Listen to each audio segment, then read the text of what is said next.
Texto babilônico. No Monte Nice parou o navio. O Monte Nice deteve o navio, não deixando balançar. Quando reportou a sétimo dia, soltei uma bomba, deixando voar. A pomba, aliás, a pomba. A pomba saiu e voou, porque não achou repouso. Ela voltou. Soltei uma andorinha, deixando voar. A andorinha saiu e voltou. Porque não encontrou repouso, ela voltou. Soltei um corvo, deixando voar. O corvo saiu, viu que a água cessou e não voltou mais. Então fui soltando, sempre por todos os quatro ventos. Eu ofereci um sacrifício, ofereci um holocausto no cume do monte. Texto bíblico. Foram as águas indo e minguando, e apareceram os cumes dos montes.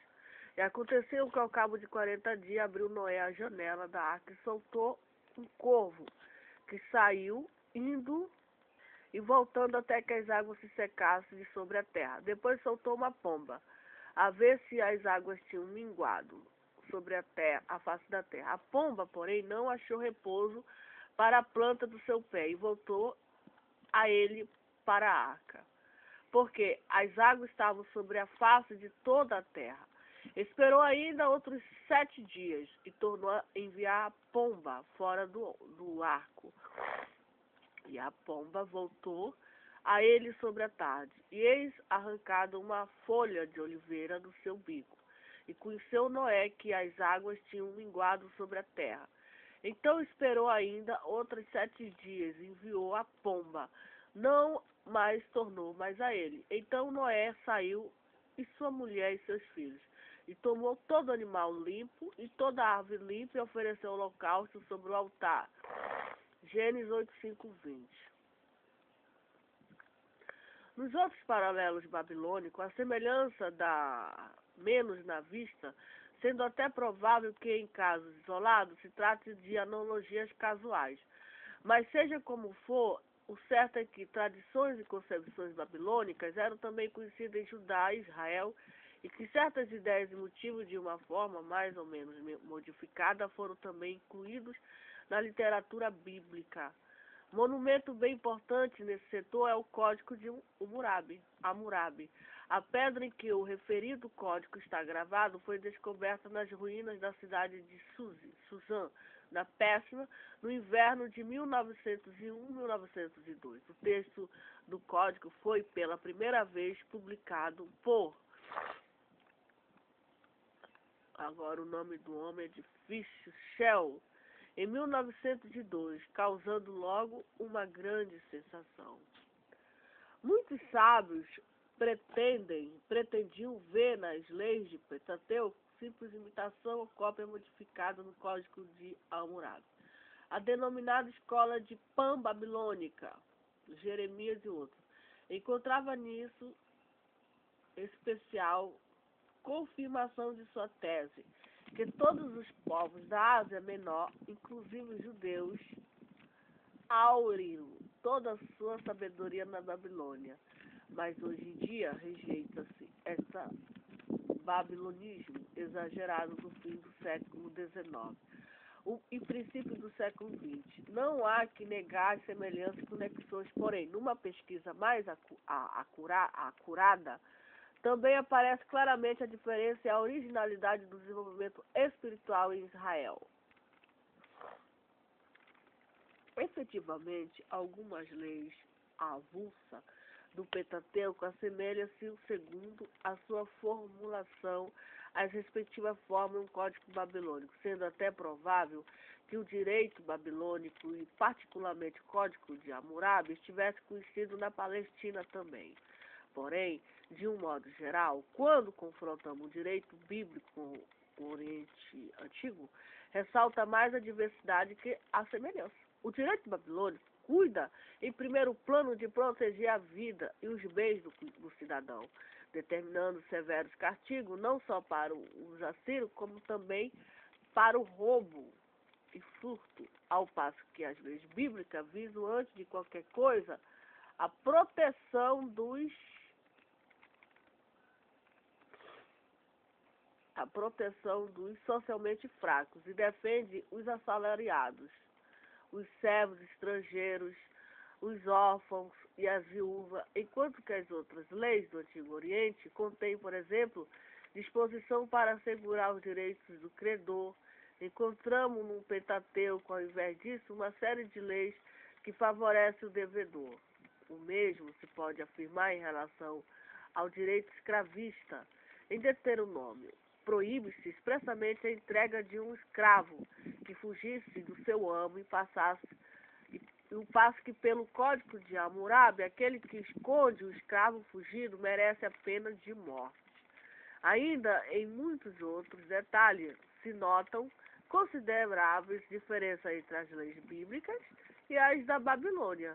Diferenças que se explicam principalmente pelas condições econômicas, políticas e sociais de Israel. A localização da Palestina. Geograficamente, a Palestina ela é situada muito mais próximo do Egito que da Mesopotâmia. E não há dúvida de que as suas relações econômicas também eram mais intensas com o país do Nilo do que com as regiões do Tigre e Eufrates. Apesar disso, o que menos se sente na Bíblia é a influência espiritual do Egito, a antiga terra civilizada do Nilo, que já possuía atrás de si uma história de 3.000 anos, quando Israel ensaiaram seus primeiros passos. Era geralmente mais retraída e revelava menos ambição para a expansão política e espiritual dos que os universais impérios mesopotâmicos. Não bastante era o Egito uma potência mundial com amplos interesses políticos e econômicos no mundo daquela época, e muitas vezes promovia guerras para conquistar a Palestina para sempre. Foram importantes ao ponto de contato internacional durante o século XV e III a.C. Eram os egípcios que dominavam a Palestina e, como se verifica pelas tradições bíblicas, tribos israelitas habitavam. Então, a razão limítrofe do Egito. Nas fontes egípcias não se encontrou até o presente nenhuma referência que confirmasse as narrativas bíblicas sobre a permanência do êxodo,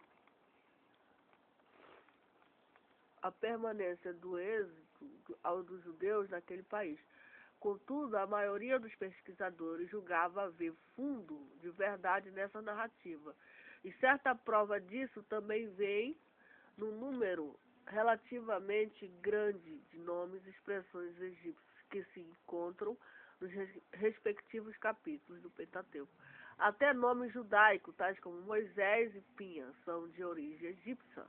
O nome Israel acha-se nas fontes egípcias pela primeira e única vez na denominada Pedra Merneptah, monumento triunfal do rei egípcio Menarp, pelos séculos 1125, 1215 a.C. Israel é ali citado juntamente com Arquilon, Gerzá e Onã. Pelo que parece, Israel então dominava uma pequena parte da Palestina. 300 anos depois, o monarca egípcio Sisaque invadiria Israel e cobraria tributo de Judá. Essa vitória é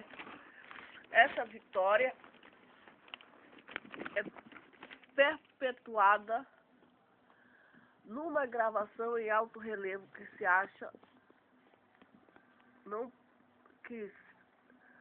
se acha na parede sorte do afamado templo de Karnak. Historicamente, muito valiosos são os cadastros urbanos da Palestina e Síria, os quais se acham em maior número entre os materiais egípcios na célebre parede de Tútimos, pelos 1550 a.C. Nos textos literários, o que o Egito não era escrito em tábuas de de argila, senão um papiro. Merece especial menção dos provérbios, os provérbios do sábio Amané Mope, cujo texto achado data de 1000 a.C. encontra-se ali considerável número de paralelos ou provérbio de Salomão, parte dos provérbios de coleção egípcias, repete-se literalmente nos capítulos 22 e 23, nos provérbios da Bíblia. Há quem considere, por exemplo, por esse motivo, que o autor judaico tivesse à sua frente o texto egípcio em geral, porém era a cultura egípcia mais vista em Israel. Os círculos proféticos combatiam com veemência a tendência pró-egípcia e apadistas influências espirituais daquele país macécio. E é isso provavelmente uma das razões porque na literatura bíblica tão pouco se sente a influência egípcia.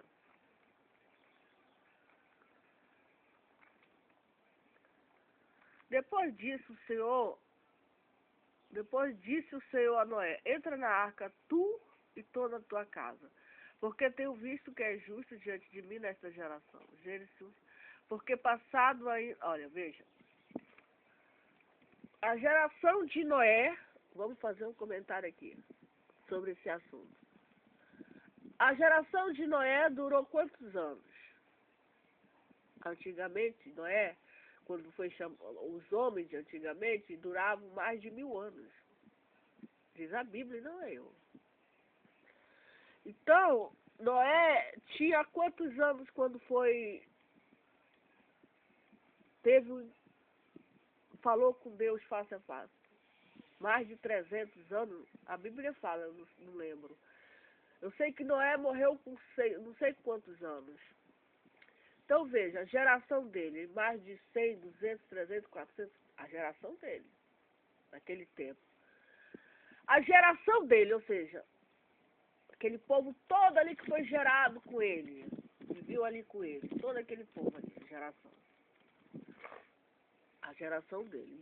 100, 200, 300, 400, 500, não sei quantos anos. Ele habitou no meio daquele povo ali, aquela nação ímpia, corrupta, perversa, maligna, que não temia Deus, pecadora, malvada, injusta, enfim. Ele era o único que temia Deus, aquele povo ali, daquela geração. Era o único. Por causa disso, Deus olhou do céu e viu ele.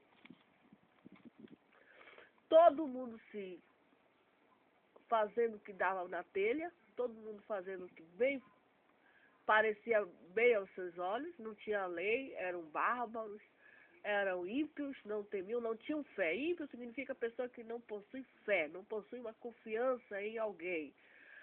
Nós temos fé em quem? Em Jesus. Possuímos uma confiança em quem? Em nós mesmos? Não. No homem, não. No homem que se autoafirmou que é o enviado de Deus, Jesus Cristo. Acreditamos totalmente nele. Ponto final. Isso é fé. Confiamos nele. Ele faz, ele opera, etc, etc, etc. Então, Deus olhou lá do céu e olhou e viu Noé no meio de uma devassidão, no meio de uma prostituição, as pessoas adorando os demônios, as pessoas se matando, as pessoas roubando, as pessoas mentindo, as pessoas adulterando, as pessoas matando, tudo que a gente está vendo hoje. A geração de Noé era assim. A geração de Noé era uma geração ímpia.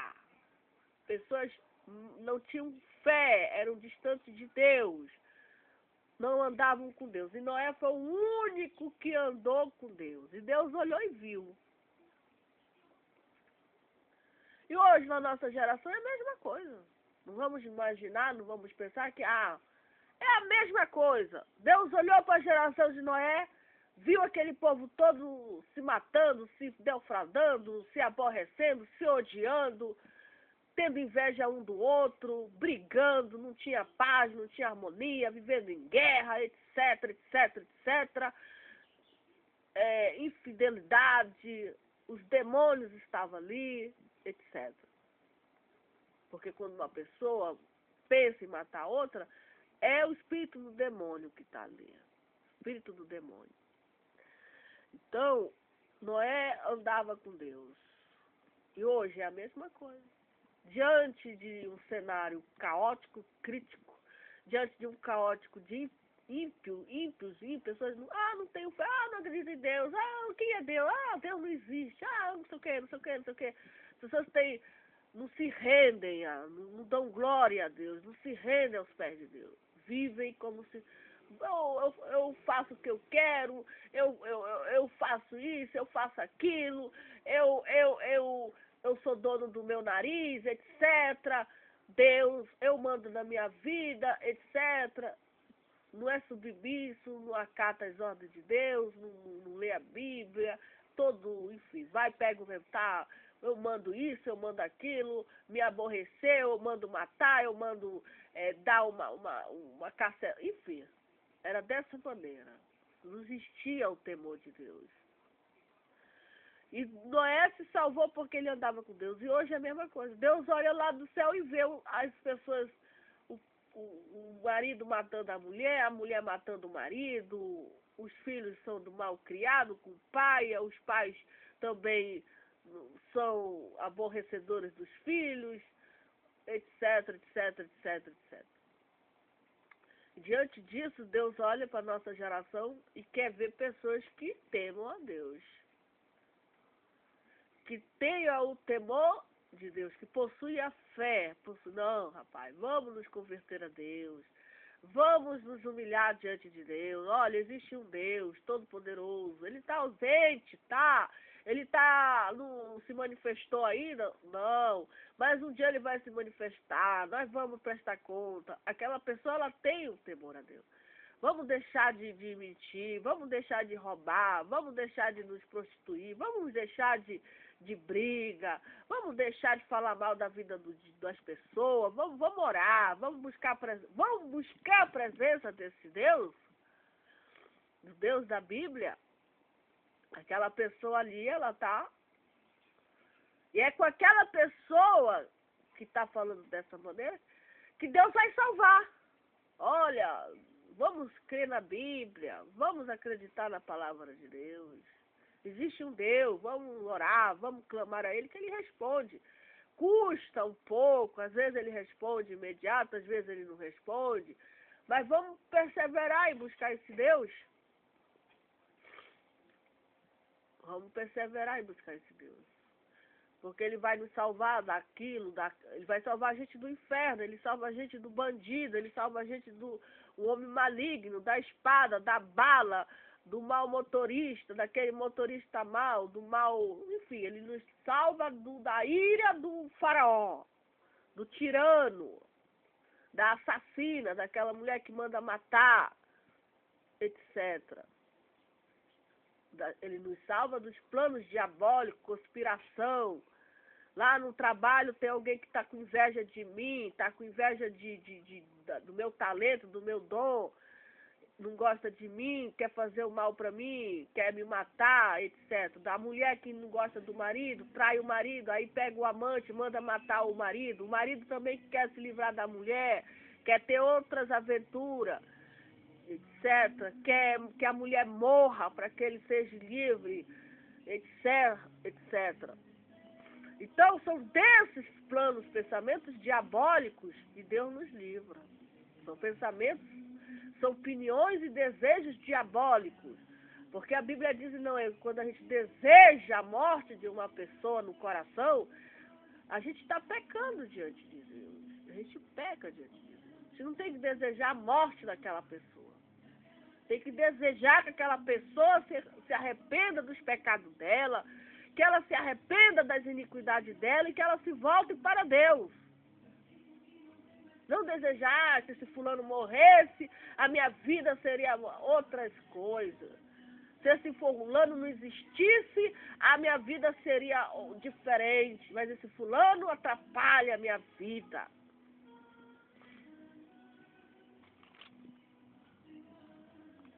Então nós temos que fazer a diferença nessa geração, que é uma geração que é como nos dias de Noé. Já foi dito pelo Senhor Jesus, será como nos dias de Noé. Povo corrupto, perverso, maligno, que não teme a Deus, apostata. Mas diante dessa geração maligna e perversa, nós estamos aqui, nós temos que andar com Deus. Crendo que Deus, olhando lá do céu, vai olhar para nós e vai se agradar de nós e vai nos livrar da ira do diabo. Que virá como um venho dilúvio. Não vem mais como as águas, não. Vem como a fúria de um exército maligno, diabólico, que vem para matar, roubar e destruir todas as almas dos homens. Vai se vingar mesmo, uma vingança terrível.